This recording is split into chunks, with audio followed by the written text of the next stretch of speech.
ఇది హెయిర్ గ్రోతింగ్ కానీ స్కిన్ టైటనింగ్ కానీ చాలా యూజ్ అవుతుందండి. ఇక్కడ నేను తయారు చేసిన జెల్ నేను ఆల్రెడీ వాడిన హెయిర్కి చాలా బాగా నాకు రిజల్ట్ అనిపించింది.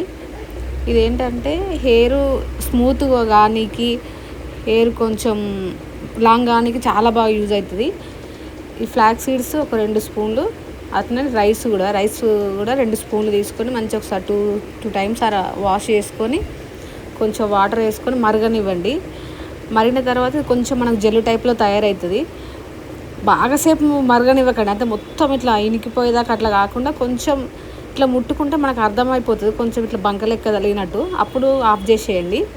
ఆఫ్ చేసి అప్పుడే మీరు వడగట్టేసుకోండి. చల్లారినాక వడగడదాం అన్నట్టు అట్లా ఊకోకండి, ఎందుకంటే చల్లారినాక ఇది రాదు, మొత్తం ఇట్లా అతికినట్టు అయిపోతుంది అన్నట్టు. ఇది నేను వాడిన రిజల్ట్ మాత్రం మస్తు వచ్చింది. మీరు కూడా ఒకసారి వాడి ట్రై చేయండి. కొంతమందికి అంటే హెయిర్ ఇట్లా గడ్డి లెక్క ఉంటుంది కదా, అలా కాకుండా బాగుంటుంది. ఇది వాడితే 30 days అట్లా వాడినండి. ముఖానికి అయితే మస్తు రిజల్ట్ ఉంటుంది.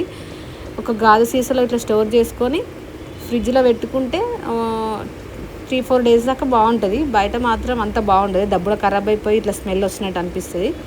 ఒకసారి ట్రై చేయండి, చాలా బాగుంటుందండి. వీడియో నచ్చితే లైక్ చేసి సబ్స్క్రైబ్ చేసుకోండి.